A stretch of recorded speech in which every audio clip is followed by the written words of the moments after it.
Hello everyone, I am Ramakrishna, working as a lecturer in Western College of Hotel Management and Business Management, Vijayawada. Today, I would like to give an explanation about one of the important concepts of taxation, that is calculation of taxable income from other sources.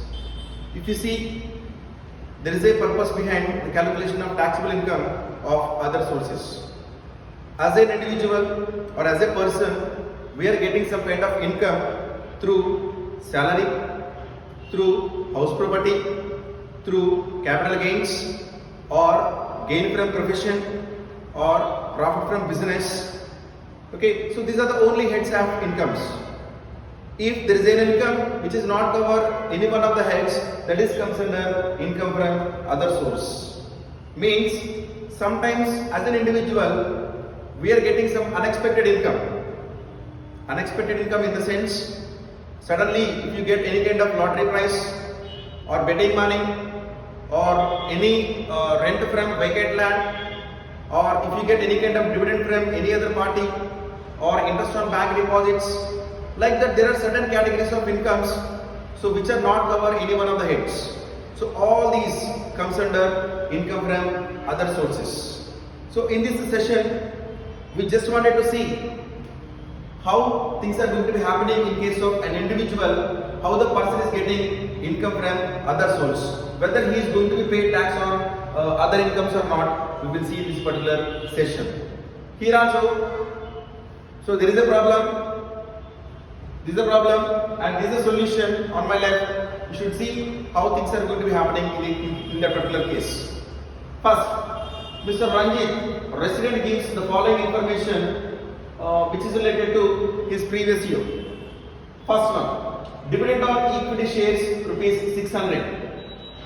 See, there is a what's called a treatment, there is separate treatment actually for dividend and its calculation. So there are three types of dividends normally a person can get. I am talking about Indian citizen. The person maybe get dividend from any one of the Indian companies, or the person may get dividend from the cooperative society which is located in India, and third category of dividend is the foreign company dividend. Out of three, any dividend received by a resident of India from Indian companies, that is totally tax free as per section 10 exemptions. Here also dividend from equity shares 600, and second point, dividend from preference shares rupees 3,500, both are comes from Indian companies. So as per law, it is totally tax free, and we can write these two things as income from other sources and record in the nil in the amount column, because these two things cover under tax free. See the third one, income from undisclosed sources rupees 7,000.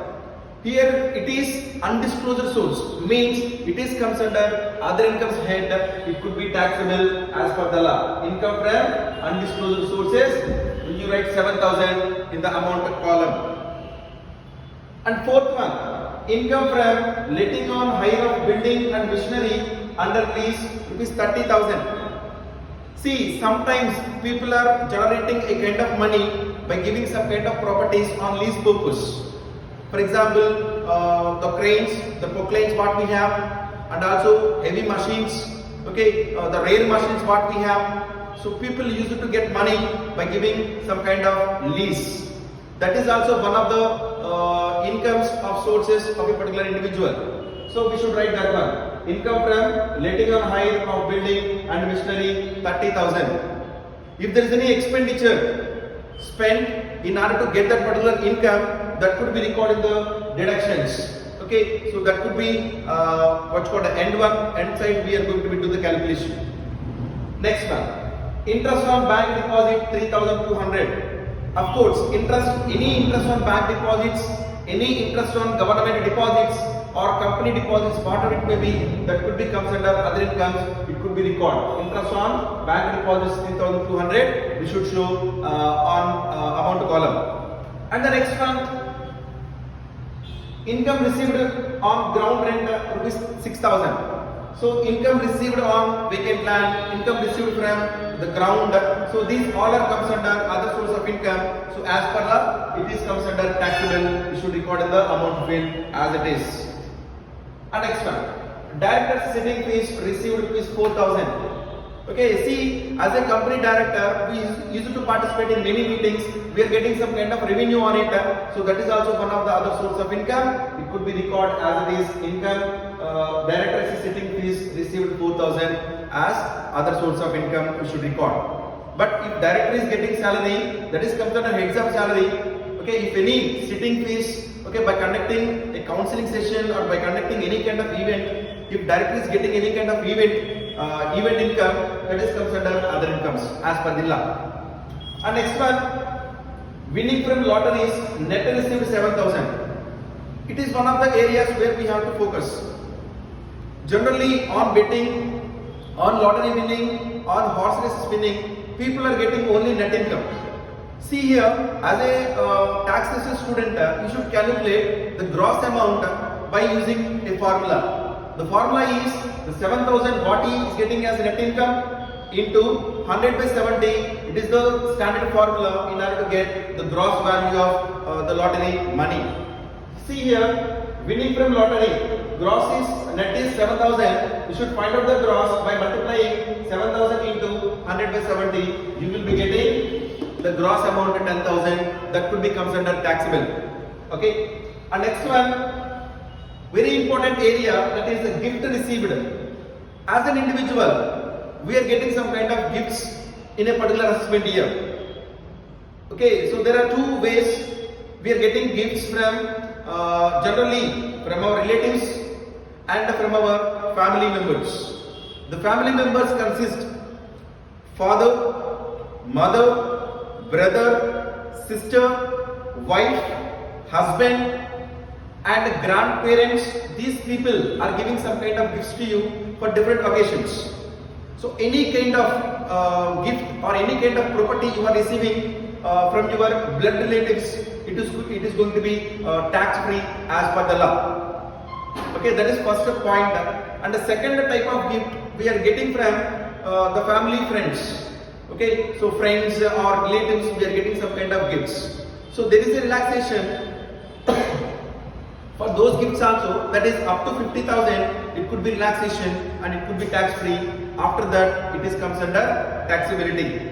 See here, gift received. There are 4 gifts received by Mr. Ranjit during the year. First one, received 80,000 as gift from his friend Mr. Keshav. Okay, as per the law, up to 50,000 it is tax free. So after that, it is comes under taxable. See here. So gift from friend Mr. Keshav, it is 80,000, it is directly comes under taxable. Next, B point, received rupees 1 lakh as gift from his elder brother. As per the law, any gift, irrespective of the value of the money, so any gift received by the person from their family members, that is comes under totally tax free. So gift from elder brother is nil. No need to pay any kind of taxes on it, and no need to show no need to mention the amount. See, received rupees 140,000 as a gift on his marriage. Yes, of course, any gift received on the occasion of marriage, that is treated as tax free. It is comes under tax exemption, and gift on his marriage comes under tax free. No need to pay any kind of taxes on marriage gifts.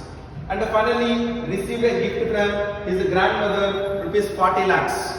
Yes, of course, we are getting some kind of properties from our grandparents, that is comes under again tax free.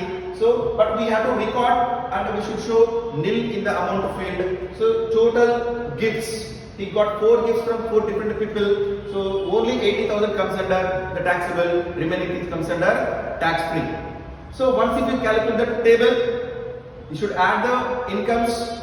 Okay, calculate the total income. From that, there is only one deduction as per section 57. The deduction is any amount which is given in the list.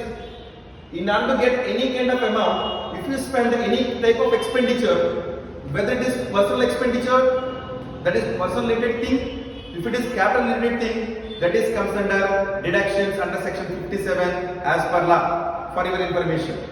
In this particular problem, there is only one item, that is, see here.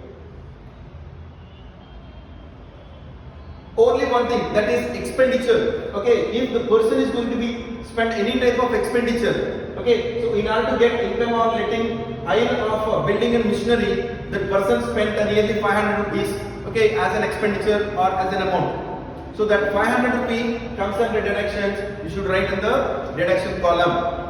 Okay, so total minus deductions, then that would be the taxable income from other sources.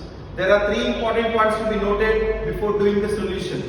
Point number 1, dividend and its treatment. Point number 2, that is, any type of expenditure people use it to spend in order to get the money, whether it is personal expenditure or capital expenditure, that could be comes under deductions under section 57. The third important note about the gifts, the treatment of gifts. Okay, family members' gifts comes under tax free, but any gift received from your friend or relative, there is an exemption up to 50,000. After that, the total amount comes under the taxability. Okay, so I hope everybody understood the concept of income from other sources. So thank you for watching. Thank you.